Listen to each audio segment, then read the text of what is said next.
দেশকে স্বাধীন করে দিলে আপনি বছর পর বছর 100 বছর 200 বছর 500 বছর আপনার গোষ্ঠীতে যা আছে সবাই চাকরি পাবে, আর যারা মেধাবী ছাত্র তারা চাকরি পাবে না, পক্ষে হতে পারে, ঠিক কিনা বলেন? এক শীতে শীত নয়, আরো শীত আসবে, গাড়ির চাকা চলে বলেই তো গাড়ি চলে, ঠিক কিনা বলেন? এটা মনের মূল্য নাই, যা ইচ্ছা তাই করবো।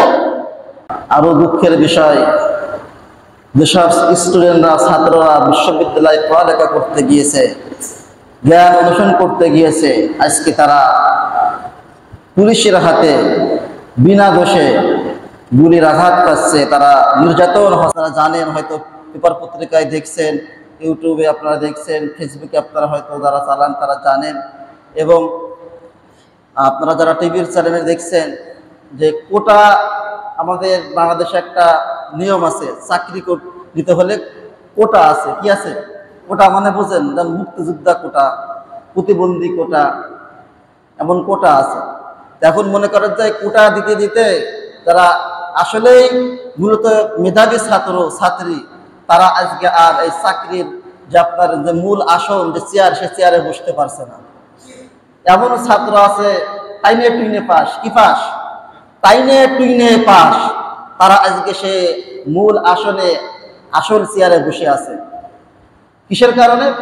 আমার দাদার দাদা মুক্তিযোদ্ধা, আমার নানা মুক্তিযুদ্ধ করে। আলহামদুলিল্লাহ, ভালো তারা করেছে, ভালো, দেশকে স্বাধীন করেছে। দেশকে স্বাধীন করে দিলে আপনি বছর পর বছর 100 বছর 200 বছর 500 বছর আপনার গোষ্ঠীতে যা আছে সবাই চাকরি পাবে, আর যারা মেধাবী ছাত্র তারা চাকরি পাবে না, পক্ষে হতে পারে, ঠিক কিনা বলেন?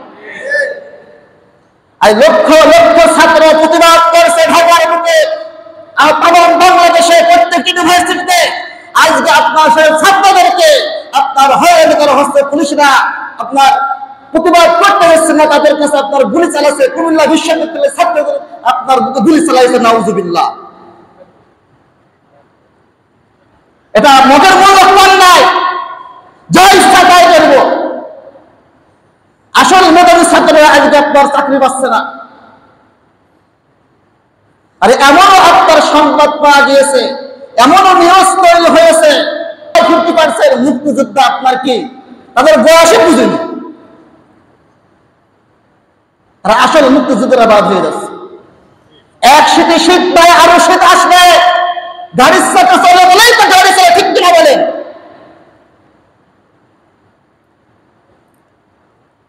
বুঝলি বুঝপাতা, না বুঝলি তেজপাতা। সেজন্য আমাদের রুখে দেওয়াতে হবে ছাত্র সমাজে। তারা মাঠে ময়দানে নেমেছে, তাদের যে অধিকার আদায় করেই তারা আবারও তাদের স্থানে ফিরে যাবে ইনশাআল্লাহ। অনেকে রাগ করতে পারেন, কেন মুক্তিযুদ্ধের নাতি ছিলেন? সেজন্য যে মনে করেন যে উপকার পাবে সে রাগ করবে, করবে কিনা? সে যেই হোক না কেন, সে আলেম হলেও রাগ করবে। স্বার্থের দিকে তাকালে হবে না, যেটা ন্যায় সেই কথা বলতে হবে, ঠিক কিনা?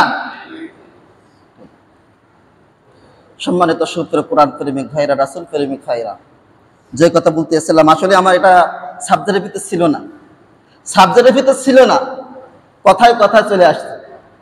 আলহামদুলিল্লাহ, আসছে ভালো। হক কথা যে বলতে পারিছি, আল্লাহ তাআলা যে আমাকে বলার তৌফিক দান করেছেন, শুকরিয়া আদায় করি আলহামদুলিল্লাহ। আমার সাবজেক্ট ছিল যে একজন পুলিশ প্রশাসক, তিনি আমার রাসূলকে নিয়ে কটূক্তি করেছে,